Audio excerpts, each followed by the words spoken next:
نحمد ونصلي ونسلم على سيدنا ومولا محمد رسوله النبي الأمين المكين الحنين الكريم الرؤوف الرحيم أما بعد فأعوذ بالله من الشيطان الرجيم بسم الله الرحمن الرحيم فوجدا عبدا من عبادنا آتيناه رحمة من عندنا وعلمناه من لدنا علما صدق اللہ مولانا العظیم۔ محترم مشائخ و علماء کرام، معزز خواتین و حضرات اور عزیزان گرامی قدر، اللہ تبارک و تعالی کے فضل و کرم سے اور اس کی توفیق اور عنایت سے ہم نے پچھلی بار اس آیت کریمہ کے حوالے سے اللہ کے مقرب برگزیدہ محبوب جس خصوصی رحمت سے نوازے جاتے ہیں اس کے مفہوم پر اپنی گفتگو ایک حد تک مکمل کر لی تھی، اور اس کی روشنی میں حضور سیدنا غوث الثقلین شیخ عبد القادر محی الدین جیلانی رضی اللہ تعالی عنہ کے مقام ولایت پر روشنی ڈالی تھی۔ آج ہم انشاءاللہ تعالی اس آیت کریمہ میں مذکور علم لدنی کے تصور پر اپنی گفتگو کا آغاز کر رہے ہیں، تاکہ بعد ازاں اس کی روشنی میں سیدنا غوث الاعظم شیخ عبد القادر جیلانی قدس سرہ العزیز کے علمی مقام و مرتبے پر گفتگو کی جا سکے۔ آپ نے دیکھا اس آیت کریمہ میں کہ جیسے باری تعالیٰ نے اپنے خاص بندوں پر اتاری جانے والی رحمت کو من عندنا کے شرط کے ساتھ اور اس صفت کے اضافے کے ساتھ، اس خصوصیت کے بیان کے ساتھ خاص کر دیا ہے، اسی طرح باری تعالیٰ نے یہاں علم کے بیان کو جو اپنا خاص بندوں کو اللہ پاک عطا کرتے ہیں، اس علم کے بیان کو من لدنا علم کی قید سے اور تخصیص کے ذریعے خاص کر دیا ہے۔ ارشاد فرمایا کہ ان دونوں نے ہمارے اس خاص بندے کو پا لیا جسے ہم نے اپنی طرف سے خصوصی رحمت سے نوازا تھا، وَعَلَّمْنَاهُ مِن لَّدُنَّا عِلْمًا، اور ہم نے اسے اپنی بارگاہ کا خاص علم عطا کیا تھا، اپنی بارگاہ سے خاص علم کی دولت سے نوازا تھا۔ یہاں یہ بات ذہن نشین فرما لیں کہ بندہ جب اللہ کا خاص ہو جاتا ہے تو اللہ جل مجدہ کا معاملہ بھی اس کے ساتھ خاص ہو جاتا ہے، اور جب بندے کا حال عام رہتا ہے اس وقت تک اس کے ساتھ اللہ کا معاملہ بھی عام رہتا ہے۔ مثلا حدیث پاک میں آتا ہے کہ جب بندہ میرا ذکر کرتا ہے تو میں اسے اپنی خصوصی معیت کے ساتھ نواز دیتا ہوں، اور میں اس کا ہم نشین اور جلیس بن جاتا ہوں، یعنی اس بندے کو اپنی صحبت میں بیٹھا لیتا ہوں۔ ارشاد فرمایا انا معہ حین ذکرنی، جب میرا بندہ میرا ذکر کرتا ہے تو اس وقت میں اس کے ساتھ ہو جاتا ہوں۔ اور ایک حدیث میں ہے انا جلیس من ذکرنی، اور جو شخص میرا ذکر کرتا ہے میں اس کا ہم نشین ہو جاتا ہوں، اس کا جلیس، اس کے ساتھ بیٹھنے والا ہو جاتا ہوں، اس کا ہم نشین ہو جاتا ہوں۔ اس لیے حدیث پاک میں ہے کہ جو اللہ کے بندے ہیں ان کا ہم نشین بھی کبھی محروم نہیں رہتا۔ اللہ کے بندوں کا ہم نشین، ان کی صحبت میں بیٹھنے والا وہ بھی شقاوت سے پاک ہو جاتا ہے، محرومی سے نجات مل جاتی ہے۔ کیوں؟ کہ وہ اللہ کے برگزیدہ بندے کا ہم نشین ہے اور وہ بندہ اللہ کا ہم نشین ہے۔ گویا اب محرومی کیوں نہ دور ہو کہ اس واسطے سے اس بندے کو بھی اللہ کی ہم نشینی نصیب ہو جاتی۔ اب قرآن مجید میں واضح ہے، ہوا معکم اینما کنتم، تم جہاں کہیں بھی جاؤ اور جہاں کہیں بھی رہو اللہ تمہارے ساتھ ہوتا ہے۔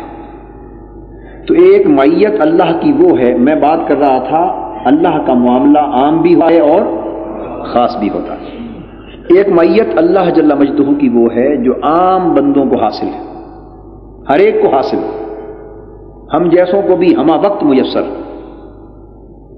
کہاں بیان فرمایا؟ فرمایا ہوا معکم اینما کنتم، تم جہاں کہیں بھی جاؤ اور جہاں کہیں بھی ہو، ہوا معکم، وہ تمہارے ساتھ ہوتا ہے۔ اور فرمایا نحن اقرب الیہ من حبل الورید، اور ہم اس بندے کی شاہ رگ سے بھی قریب ہوتے ہیں۔ تو اللہ پاک ہر شخص کو اپنی معیت بھی دیے ہوئے ہے اور ہر شخص کو اپنے قرب سے بھی نوازے ہوئے۔ اور فرمایا اذا سألک عبادی انی فانی قریب، میرے محبوب صلی اللہ علیہ وسلم جب میرے بندے تم سے میری نسبت سوال کریں کہ ہمارا رب کہاں ہے، تو فرما دیا کر انی قریب، کہ میں تو بہت قریب، دور نہیں ہوں۔ تو آپ نے دیکھا کہ ہر شخص کو اللہ پاک نے اپنا قرب عطا کیا اور ہر شخص کو اللہ جل مجدہ نے اپنی معیت سے، اپنے ساتھ اور اپنی رفاقت سے نوازا ہے۔ یہ معاملہ عام ہے جو ہر شخص کو حاصل ہے۔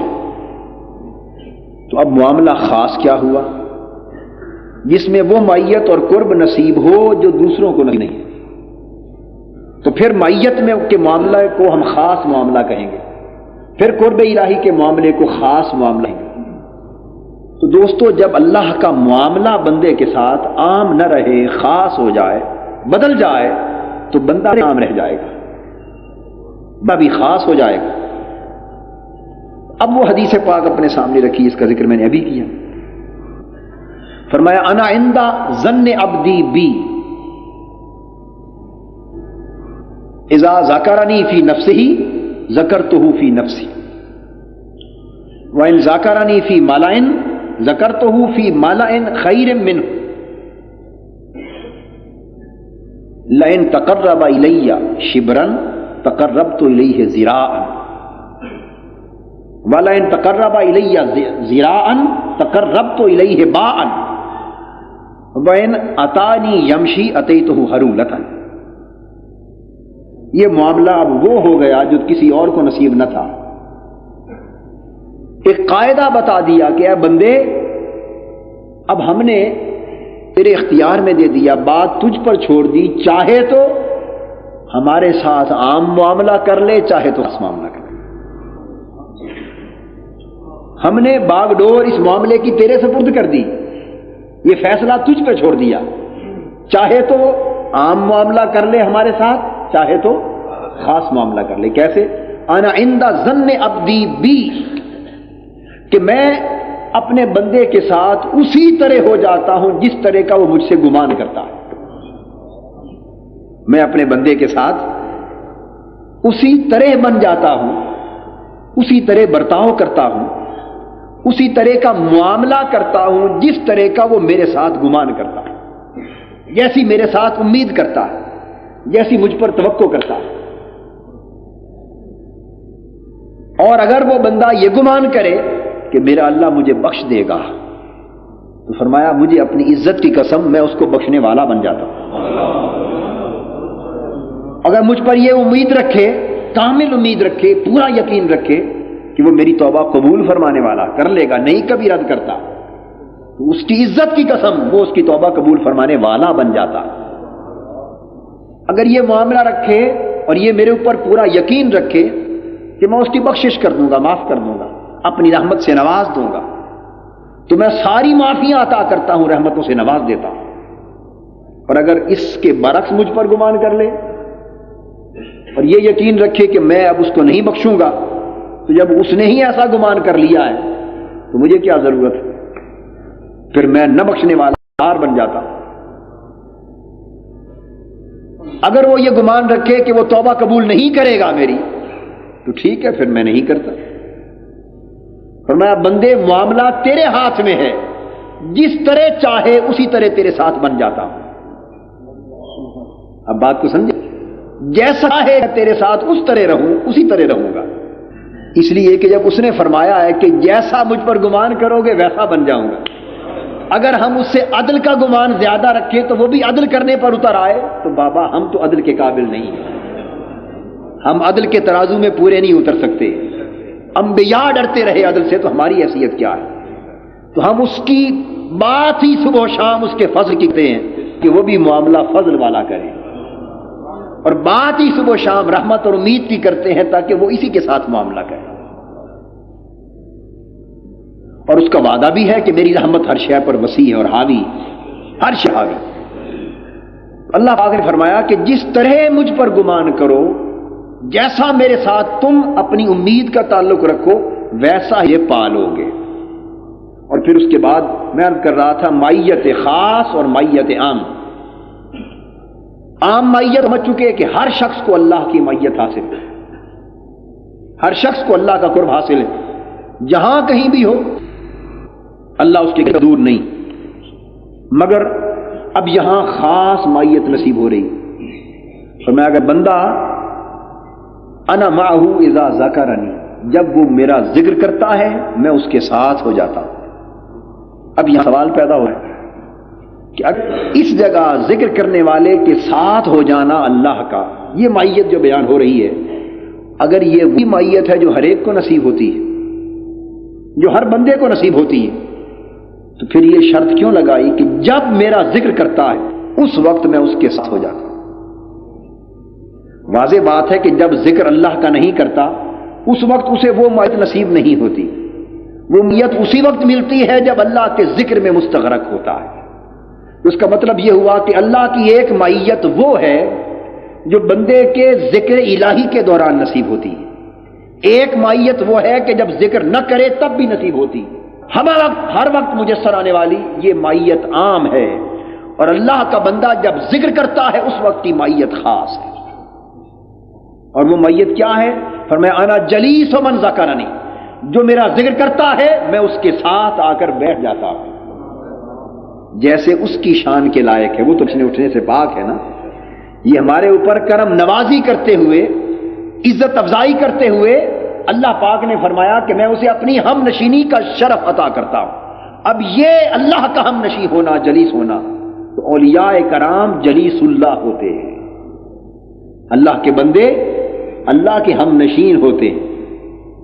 ہماری بھی ہم نشینیاں ہیں نا، ہم کبھی چور اچکوں کے پاس بیٹھنے والے ہیں، کچھ ڈاکوؤں کے پاس بیٹھنے والے، کچھ راشی اور بدعنوان افسروں کے پاس بیٹھنے والے، کچھ امیر کبیر لوگوں کے پاس بیٹھنے میں فخر محسوس کرتے ہیں کہ یہ بہت بڑا مالدار آدمی ہے، اہل ثروت ہے، کروڑوں اربوں پتی ہے، اس کے ساتھ ذرا بیٹھا کریں زیادہ عزت ہوگی۔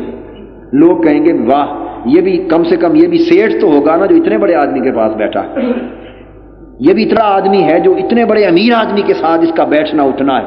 ہم فخر ان باتوں میں محسوس کرتے ہیں، ہم فخر ان باتیں محسوس کرتے ہیں، جبکہ یہ فخر کی بات نہیں، یہ ذلت کی بات ہے۔ ایسی آرزو کرنا، ایسی نیت رکھنا، ایسی طلب رکھنا، یہ خود کو انسانیت کے مقام سے گرا دینے کے مترادف ہے۔ جو اللہ کے بندے ہیں انہیں لالچ اللہ کے بندوں کی ہم نشینی کا ہوتا ہے، فقیروں کی ہم نشینی کا ہوتا ہے، اس لیے کہ اس میں اللہ کی ہم نشینی بنتی۔ غوث العظم شیخ عبد القادر جیلانی رضی اللہ تعالیٰ عنہ، جن کا ذکر چل رہا ہے سلسلہ وار، انہی کا ایک ارشاد ہے۔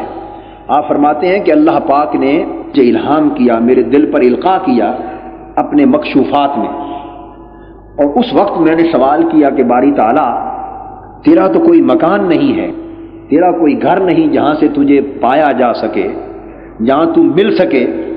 اگر کوئی تمہیں ملنا چاہے اور تمہیں پانا چاہے تو کوئی ٹھکانہ تو بتا دے، کہاں سے تلاش کرے، کہاں سے تلاش کرے۔ آپ فرماتے ہیں کہ اللہ جل مجدہ نے مجھے القاء کیا، فرمایا عبد القادر میرے بندوں کو بتا دے اگر مجھے تلاش کرنا ہے تو ٹوٹے دلوں میں تلاش کیا کرو، شکستہ دلوں میں تلاش کیا کرو، میں اکثر ان میں رہتا ہوں، شکستہ دلوں میں رہتا ہوں۔ مگر ہم تو شکستہ دلوں سے نفرت کرتے ہیں، ہم شکستہ دلوں سے نفرت کرتے ہیں۔ اور اسی طرح ایک مقام پر آپ فرماتے ہیں کہ اللہ جل مجدہ نے مجھے فرمایا کہ عبد القادر رضی اللہ تعالیٰ عنہ میرے بندوں کو یہ بات اعلان کر دے کہ اگر تم چاہتے ہو کہ میں تمہارا مہمان بنوں، چاہتے ہو کہ تمہارے گھر آؤں اور تمہارا مہمان بنوں، تو پھر وہ لوگ جو فقر اور فاقے اور بھوک اور افلاس کی آگ میں جل چکے ہیں اور غربت کے مارے ہوئے ہیں اور جن کے دل ٹوٹ چکے ہیں زمانے کے ان حالات کے پیش نظر، ان فقیروں مسکینوں کی دعوت کیا کرو، کیونکہ میں اکثر ان کے گھر مہمان ہوتا ہوں، اکثر ان کے گھر مہمان ہوتا ہوں، اور جب تم انہیں اپنے دسترخوان پہ بلاؤ گے تو سمجھو میں بھی تمہارے گھر آ جاؤں۔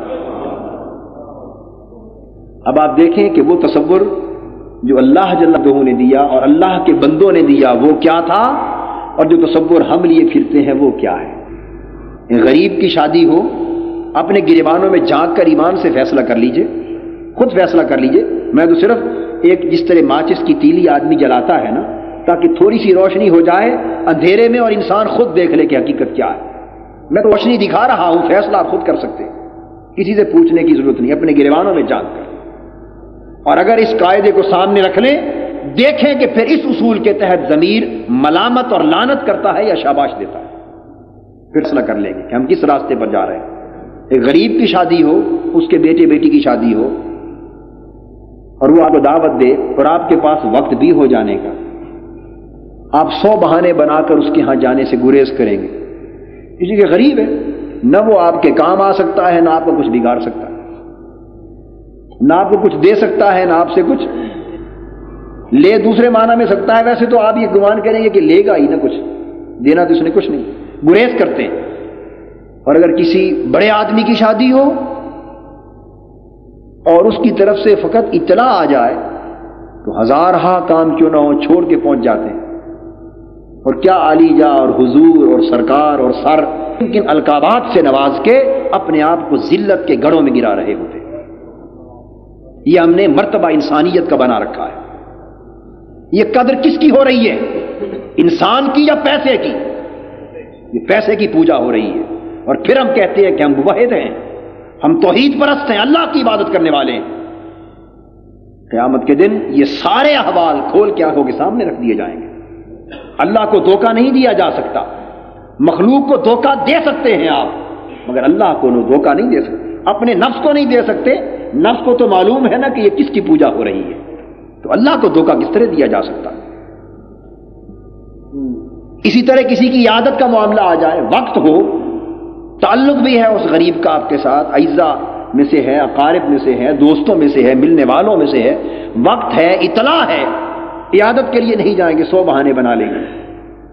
مگر اس کے برعکس صورت ہو، ساری مصروفیات اور مشاغل ترک کر کے اس کے ہاں 100 بار جائیں، بلکہ دھرنا مار کے وہیں بیٹھے رہیں گے، یہ میں عیادت کا ثواب کما رہا ہوں، پوچھنے آ رہا ہوں کہ حضور علیہ الصلوۃ والسلام کی سنت ہے، کتنا ہم دھوکہ اور مکاری کرتے ہیں اللہ کے دین کے ساتھ، اور ہمارا کردار کتنا گنانا اور بھیانک ہو چکا ہے۔ ہم شریعت کے تصورات کے ساتھ بھی دھوکہ کر رہے ہیں۔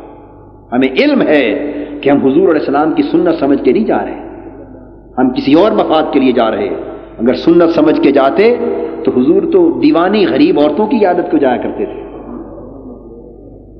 جن گھروں میں سوائے دھوئیں کے کچھ نہ ہوتا ان کے گھروں میں جا کر بیٹھتے، ان کی دل جوئی کرتے تھے، پھر ہمارا طرز عمل کچھ اور ہوتا۔ تو خیر بات میں یہ کر رہا تھا کہ اللہ جل مجدہ نے فرمایا کہ میں ٹوٹے دلوں میں رہتا ہوں، اگر میت نہیں چاہتے ہو تو ان کو قریب بلایا کرو۔ تصور یہ عرض کر رہا تھا کہ اللہ کے ساتھ جس طرح کا معاملہ کر لو وہ تمہارے ساتھ ویسا ہی معاملہ کر لیتا۔ تو وہ بندہ جو اللہ کا جلیس اور ہم نشین ہو جاتا ہے، اللہ پاک کی معیت اس کے ساتھ خاص ہو جاتی۔ اور پھر اللہ جل مجدہ نے فرمایا ان ذاکرانی فی نفسہ ذکرتہ فی نفسی، اگر وہ شخص اپنے دل میں تنہا میرا ذکر کرے تو میں بھی تنہا اس کا ذکر کرتا ہوں۔ وَإِن ذَكَرَنِي فِي مَلَئٍ ذَكَرْتُهُ فِي مَلَئٍ خَيْرٍ مِّنْهُ، اگر وہ بھرے مجمع میں میرا ذکر کرے تو میں بھی انبیاء کی روحوں اور فرشتوں کا مجمع بلا لیتا ہوں اور بندے کا ذکر بھرے مجمع میں کرتا ہوں۔ اگر وہ شخص میری طرف ایک بالش چل کے آئے میں ہاتھ بڑھ کے جاتا ہوں، وہ بندہ میری طرف اس سے زیادہ چلے میں اور کئی گنا بڑھ کے جاتا ہوں، وہ بندہ میری طرف چل کر آئے تو میں اس کی طرف دوڑ کر جاتا ہوں۔ یہ کیا ہے؟ یہ اللہ پاک کی وہ خاص معیت ہے جو اہل ذکر کو اور اہل اطاعت کو نصیب ہوتی ہے اور ہم جیسے محروم لوگوں کو نصیب نہیں ہوتی۔ تو میں نقطہ یہ سمجھا رہا تھا کہ معیت اللہ کی ایک خاص ہے، ایک عام ہے، اس طرح قرب بھی اللہ کا ایک خاص ہے، ایک عام ہے۔ بس اسی طرح اللہ پاک کی ہر نوازش اپنے بندے پر ایک عام ہے اور ایک خاص ہے۔ یہاں بھی اسی نوازش کے فرق کو بیان کیا جا رہا ہے کہ علم تو اللہ نے ہر ایک کو عطا کیا، فوق کل ذی علم علیم، ہر علم والے کے اوپر ایک علم والا ہے، ہر علم والے کے اوپر ایک علم والا ہے، ہر ایک کو اللہ نے علم کی دولت سے نوازا ہے، مگر اس میں فرق ہے۔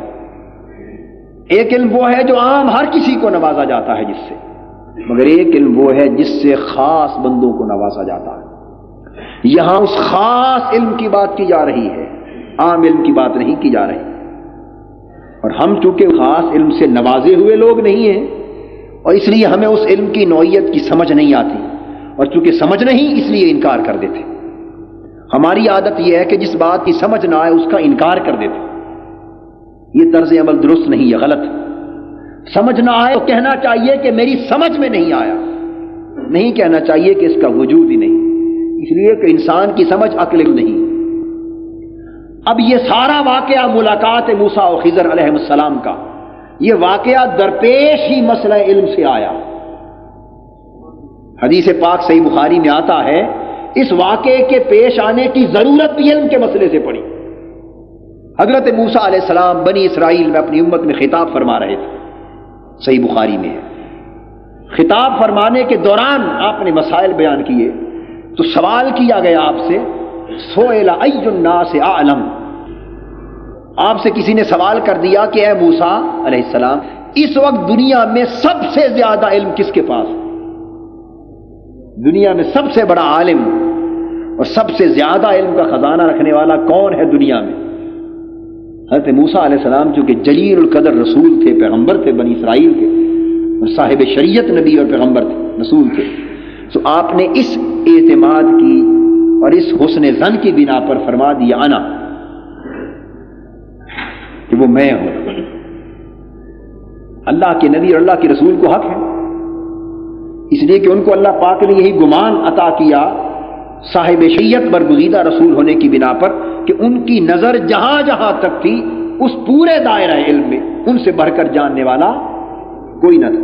اور اگر نبی اور رسول میں اس کا نقطہ بھی سمجھا دوں، کہیں آپ کے خیال میں یہ بات نہ چلی جائے کہ یہ کہنا تو کوئی معاذ اللہ تکبر کی بات نہیں، ایسا کیوں کہا جائے؟ یہ نبی اور غیر نبی کا فرق ہوتا ہے۔ نبی آتا ہی اس لیے ہے کہ وہ حقیقت کو بغیر تکلف کے اور انکساری کے بیان کر دے۔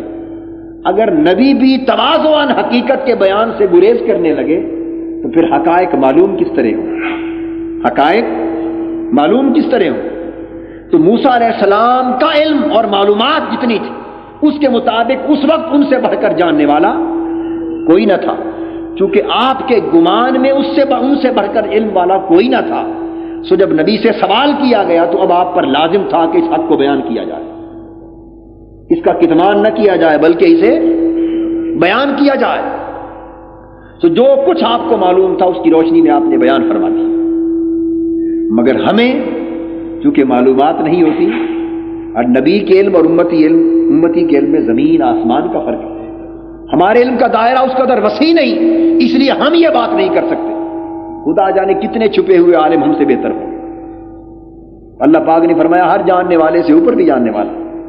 سو موسیٰ علیہ السلام نے اپنی معلومات کی روشنی میں جو کچھ معلوم تھا بیان فرما دی، مگر اللہ پاک کی معلومات تو نبی سے بھی زیادہ ہوتی ہیں۔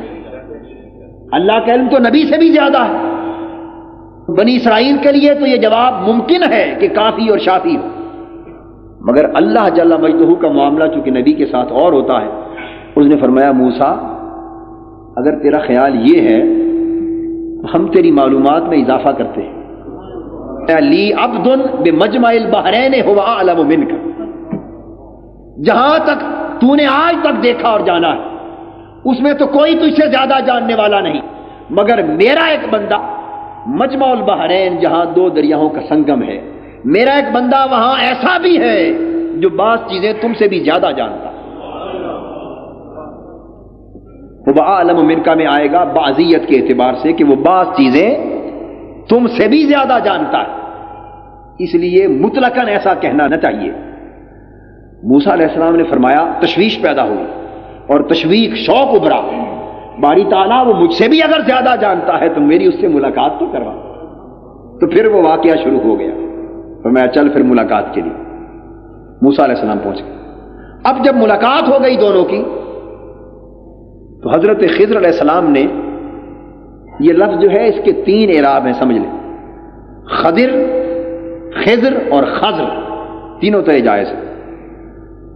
حضرت خضر علیہ السلام اور خضر اور خضر، یہ خضر، خضر اور خضر 3 تلفظ ہیں، تینوں طرح درست۔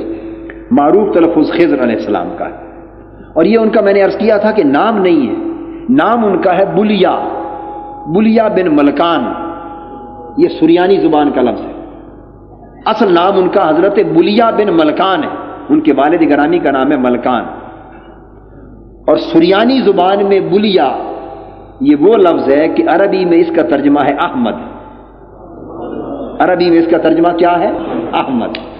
تو یوں کہیے کہ گویا عربی میں ان کا نام احمد ہے، تو لگتا ہے یہ بھی حضور ہی کا فیضان ہے صلی اللہ علیہ وسلم، اور یقین جانیے حضور علیہ السلام کا فیض اگلوں نے بھی پایا ہے اور پچھڑوں نے بھی پایا ہے، کیونکہ حضور علیہ السلام کوئی فیض یہ آج سے 1400 سال پہلے جب بعثت ہوئی اس وقت سے تو نہیں نا بانٹنے لگے، حضور علیہ السلام کا فیض تو اس وقت سے بٹ رہا ہے جب حضرت آدم بھی پیدا نہ ہوئے تھے، عالم ارواح سے بٹ رہا ہے، عالم ارواح سے بٹ رہا ہے، اس لیے کوئی نبی بھی ایسا نہیں جو حضور کے فیض سے معروم رہا ہو، ہر ایک نے حضور سے فیض پایا، یہ ایک الگ بات ہے۔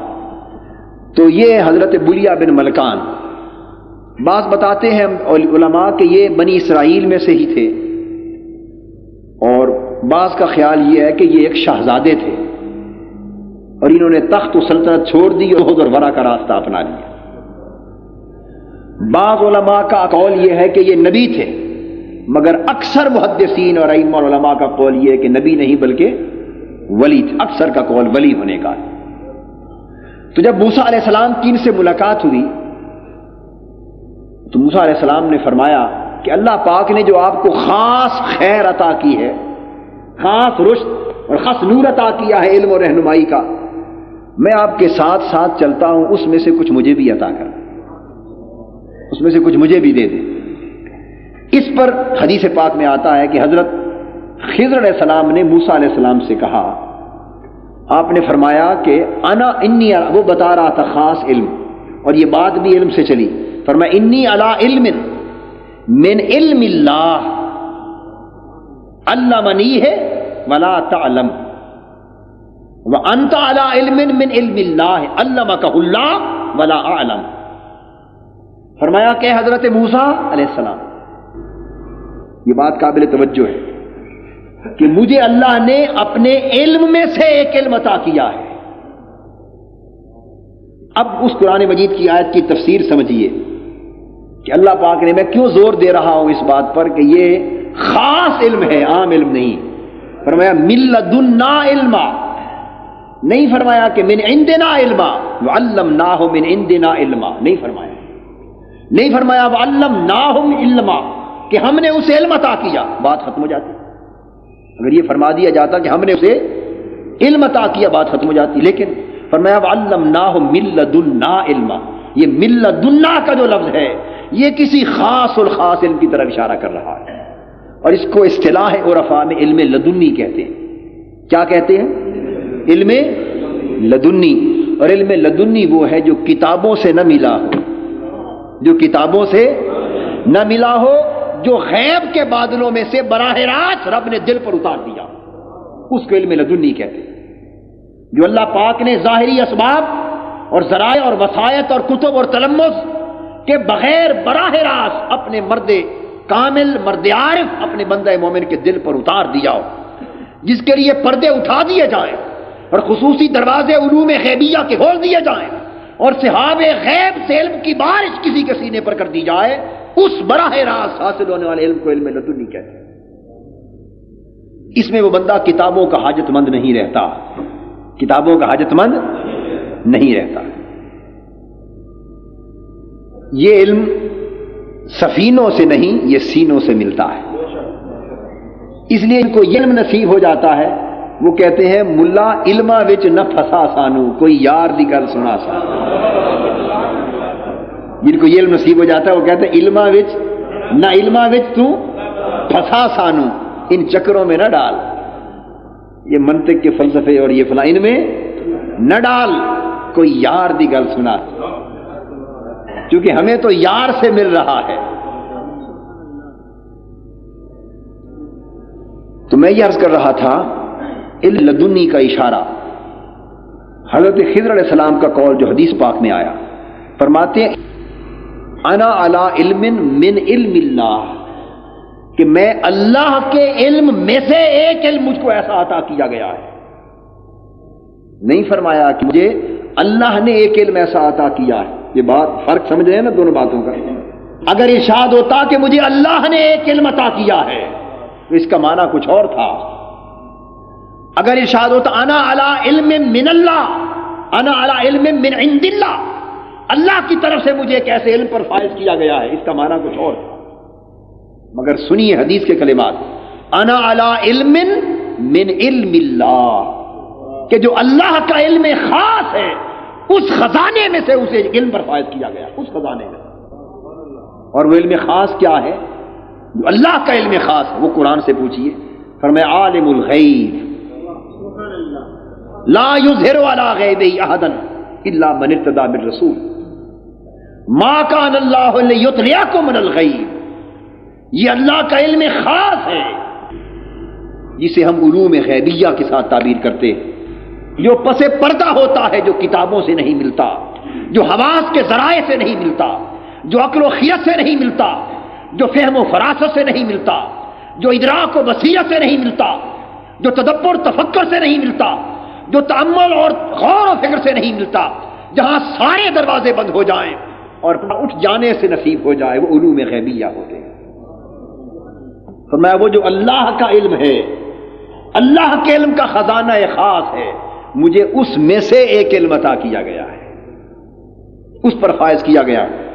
اللہ منی ہے لا تعلم، اللہ نے مجھے وہ علم عطا کیا ہے، اور اے حضرت موسیٰ آپ کے پاس وہ نہیں، آپ کے پاس وہ نہیں، اس لیے کہ نبی اور رسول اصلاً اس علم اسرار کے لیے بھیجا نہیں جاتا، وہ علم شرائع کے لیے بھیجا جاتا ہے۔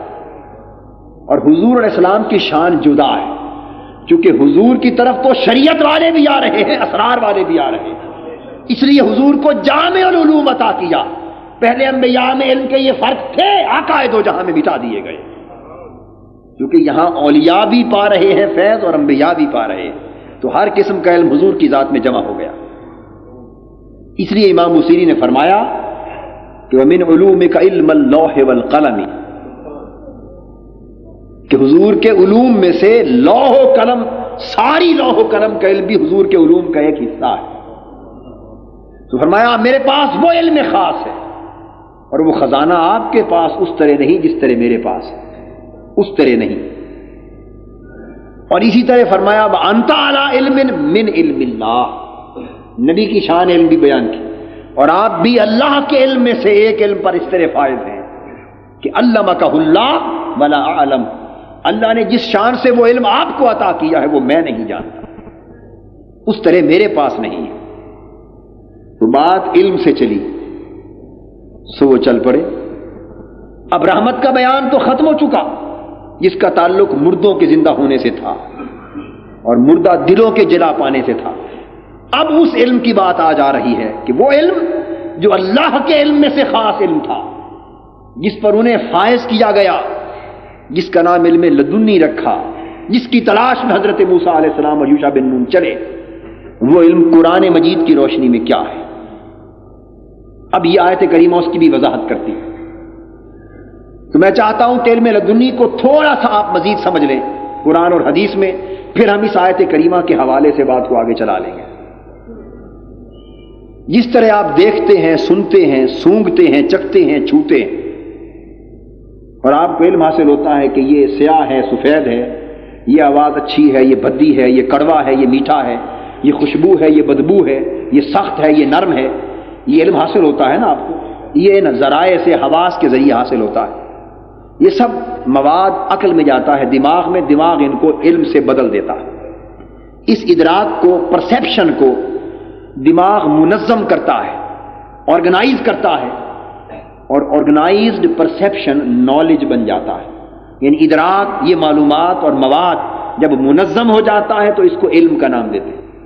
اس طرح آپ سوچتے ہیں، اندازہ کرتے ہیں، دلیل سے بات کرتے ہیں، مسائل کو استنباط کرتے ہیں، قیاس آرائیاں کرتے ہیں، مسئلے سے مسئلہ نکالتے ہیں، علوم اور فنون، اقتصادیات، معاشیات، سیاسیات، قانون، آئین، دستور، دنیا کے سائنسی، فلسفیانہ تمام علوم، یہ عقل کی پیداوار ہے، یہ بھی ایک علم ہے۔ مگر یاد رکھیے یہ تو دو ذرائع تھے جو اللہ نے عطا کیے، ہر شخص کو حواس کا ذریعہ بھی دیا اور عقل کا ذریعہ بھی دیا۔ تو جس طرح عقل کی استعداد جدا جدا ہے، جس طرح دیکھنے کی استعداد جدا جدا ہے، کوئی شخص بوڑھا 100 سال کی عمر میں بھی بغیر اینک کے پڑھ رہا ہے، اور کوئی ہماری طرح اس تھوڑی عمر میں بھی اینک لگا رہا ہے، تو فرق ہوا نا استعداد کا۔ کوئی اونچا سن رہا ہے، کوئی دور سے قدموں کی آہٹ بھی سن لیتا ہے۔ تو یہ حواس کے اندر بھی فرق ہے نا، مختلف لوگوں میں سب کے حواس کے ادراک یکساں نہیں ہوتے۔ اس طرح عقل میں بھی فرق ہے کہ عقل اور سوچ میں سب برابر ہیں؟ جی ہرگز نہیں۔ عقل میں سب برابر ہوتے تو پھر یہ نظام دنیا ہی نہ چلتا، پھر تو کوئی کسی کی مانتا ہی نہ، کوئی کسی کی مانتا ہی نہ، کیونکہ ہر کوئی سوچتا کہ مجھ سے بڑا عقل والا ہی کوئی نہیں۔ حال تو اب بھی ہمارا یہی ہے، مگر اللہ پاک نے عقل میں اور عقل کے ادراک میں تفاوت رکھا ہے۔ بالکل اسی طرح ایک ذریعہ اللہ نے اور بھی عطا کیا، اور وہ ہے قلب کا ذریعہ۔ جس طرح حواس ہمارے 5 ہیں، سامعہ، باصرہ، شامہ، لامسہ، ذائقہ، 5 ذریعے ہیں، یہ حصے ہیں چھونے، دیکھنے، سونگھنے، چکھنے کی، سننے کی۔ اس طرح عقل کے بھی 5 حواس ہیں۔ عقل جب کرتی ہے تو اس کے بھی 5 حواس ہیں، 5 گوشے ہیں، 5 ذریعے ہیں۔ ان کو ہم کہتے ہیں حصے مشترک، خیال، واہمہ، حافظہ اور متصرفہ۔ یہ 5 فیکلٹیز ہیں عقل کی، مائنڈ کی، ان سے بھی علم ترتیب پاتا ہے۔ اب اسی طرح ایک ذریعہ حواس اور عقل کے بعد اور بھی ہے، اس کو دل کہتے ہیں۔ کیا کہتے ہیں؟ قلب۔ اور وہ قلب وہ نہیں جو سینے میں دھڑکتا ہے اور جس سے خون صاف ہوتا ہے، وہ جو پمپنگ مشین ہے، ہمارا دل جس کے آپریشن ہوتے ہیں، اس قلب سے مراد وہ دل نہیں، بلکہ وہ قلب ایک محل ہے، اور اس کے اندر وہ ایک اور دل ہے جو نظر نہیں آتا، وہ غیر مری وجود ہے، وہ غیر مری نہ دکھائی دینے والا وجود ہے۔ تو اس دل کو بھی اللہ نے 5 ذرائع عطا کیے، علم کے اس میں بھی 5 ذرائع، ان کو لطائف 5 کہتے ہیں۔ لطیفہ قلب، لطیفہ روح، لطیفہ سر، لطیفہ خفی اور لطیفہ اخفا۔ اس کے بھی 5 ذرائع، ہمارے حواس کے ذریعے بھی بیدار ہیں، عقل کے ذریعے بھی بیدار ہیں، مگر دل کے ذرائع سوئے پڑے ہیں، اور دل کے سوتے بند ہیں۔ دل ایک چشمہ ہے علوم و معارف کا، مگر وہ سوکھ چکا ہے۔ وہ چشمہ اللہ کی عبادت کے ساتھ، ریاضت کے ساتھ، مشقت کے ساتھ، مجاہدے کے ساتھ وہ سوتا پھوٹتا ہے، وہ راتوں کے جگراتوں کے ساتھ پھوٹتا ہے، وہ سجدہ ریزیوں سے پھوٹتا ہے، وہ تعلق باللہ کو مضبوط کرنے سے وہ چشمہ پھر جاری ہوتا ہے۔ وہ تعلق بالرسول قائم کرنے سے جاری ہوتا ہے۔ وہ اگر آقا دو جہاں کے سینہ پاک سے سینوں کا رشتہ استوار ہو جائے تو اس چشمے سے جو فیض آتا ہے اس سے یہاں نمی پیدا ہو جاتی، اس سے دل کی نہریں رواں ہو جاتی، اور وہ ذوق کے بڑھانے کے ساتھ، عشق محبت اور ذوق کے بڑھانے کے ساتھ چلتا۔ امام غزالی فرماتے ہیں وَوَرَاءَ الْعَقْلِ طَوْرٌ آخر تُنْفَتَحُ فِي عَيْنٍ أُخْرَىٰ، کہ جہاں عقل کی پرواز بھی رک جائے تو عقل کی پرواز کے رک جانے کے بعد ایک اور درجہ، ایک اور دور آتا ہے، اور ذوق کے فروغ دینے سے آتا ہے۔ اس میں جب دل کے لطائف بیدار ہو جاتے تو جب وہ دور آتا ہے تو اس میں جو چیزیں پردہ غیب میں مخفی ہیں وہ بھی منکشف ہو جاتی ہیں، جو ابھی مستقبل میں حقائق ہیں وہ بھی حال کی طرح چمکنے لگتے ہیں۔ انسان ان کو دیکھتا ہے، انسان ان کو، اور یہ صوفیاء پر، اولیاء پر اور عرفاء پر منکشف ہوتے ہیں، اور فرماتے ہیں کہ یہ ان پر اس لیے منکشف ہوتے ہیں کہ یکتبسون من نور مشکات نبوت محمد صلی اللہ علیہ وآلہ وسلم، یہ پھر کتابی علم پر بھروسہ نہیں کرتے، یہ ذرائع قیاس پر بھروسہ نہیں کرتے، یہ منطقی دلیلوں پر بھروسہ نہیں کرتے، یہ فلسفیانہ استدلال پر بھروسہ نہیں کرتے، یہ عقلی استخراج پر بھروسہ نہیں کرتے، یہ ان سارے ذرائع سے بلند ہو کر اپنا علم کا رشتہ اس طرح قائم کرتے ہیں کہ ان کا سینہ براہ راست چراغ سینہ مصطفیٰ سے نور پاتا ہے، وہاں سے روشنی کی شعاعیں آتی ہیں، ان کے دل کو جگمگا دیتی ہیں۔ جب ان کی دل کی ظلمتیں نور چراغ مصطفی سے چھٹ جائیں اور یہاں بھی نور کی چمک پیدا ہو جائے اور روشنی کا منبع پیدا ہو جائے، پھر حجابات اٹھا دیے جاتے ہیں، پردے اٹھا دیے جاتے ہیں، اور لوگ سن کر مانتے ہیں، یہ دیکھ کر مانتے ہیں، لوگ دیکھ کر مانتے ہیں تو یہ چکھ کر مانتے ہیں۔ پھر ان کا علم، پھر ان کا علم یقین کے درجے میں عین الیقین اور حق الیقین کے مقام پر چلا جاتا ہے۔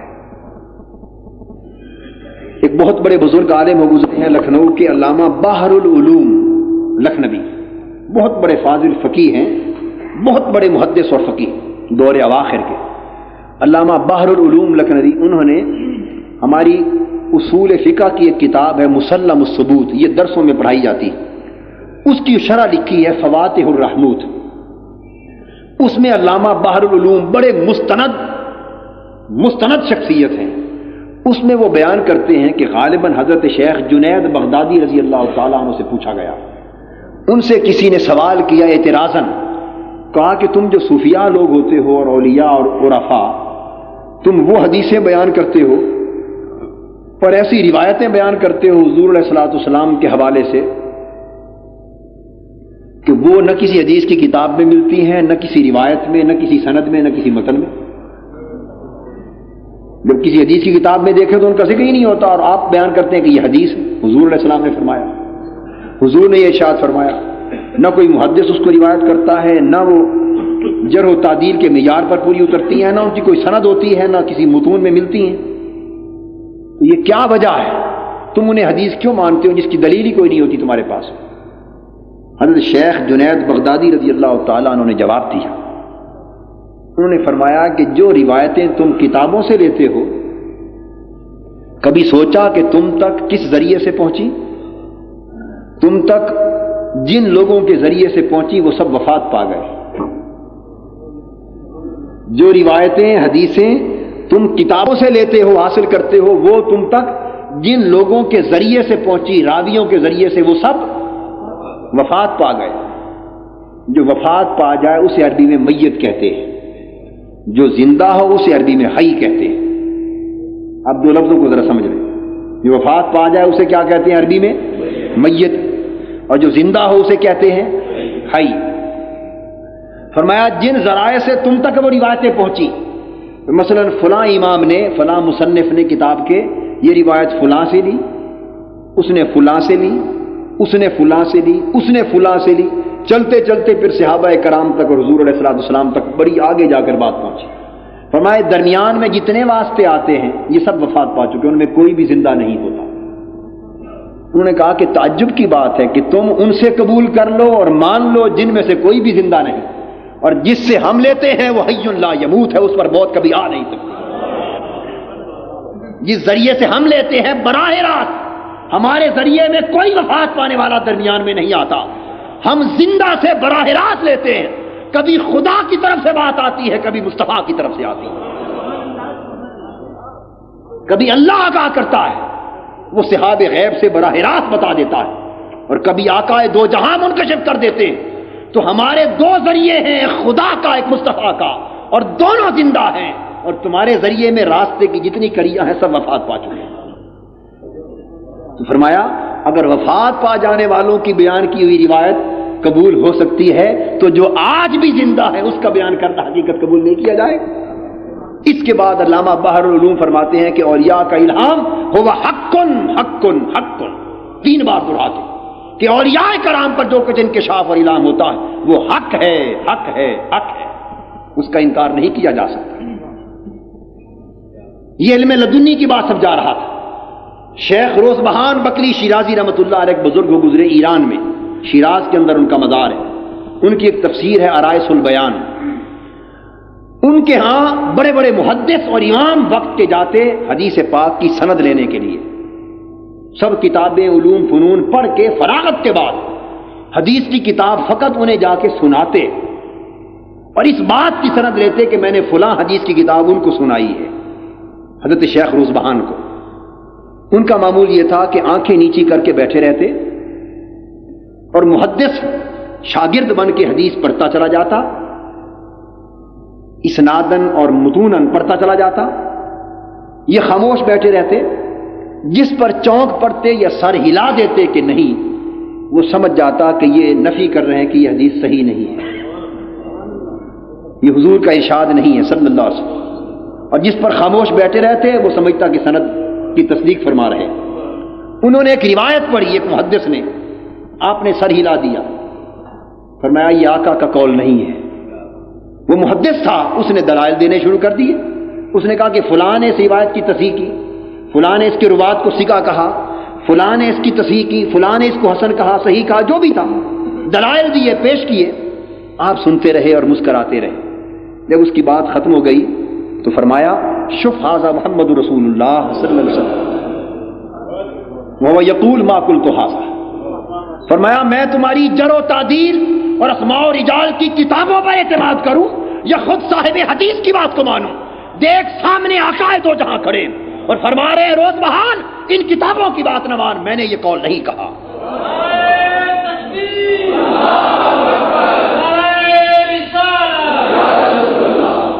اس لیے کہ جب علم لدنی نصیب ہو جاتا ہے تو وہ ساری خامیاں جو علم ظاہر میں رہ جاتی ہیں وہ بھی مرتفع ہو جاتی ہیں اور علم اپنے کمال کو پہنچ جاتا ہے۔ اس لیے بات اور طریقہ اور عقیدہ اور عمل انہی کا سچا ہوتا ہے جو علم ظاہر اور علم لدنی دونوں کے جامع ہوتے ہیں، تاکہ اس ذریعے سے بھی ملا ہو اور اس ذریعے سے بھی ملا ہو، تاکہ یہاں کی کمی یہاں سے پوری ہو جائے۔ علم لدنی کی ہم بات کر رہے تھے، انشاءاللہ موضوع پھر اگلے جمعہ پر اللہ کو منظور ہوا تو جاری رہے گا۔ وما علینا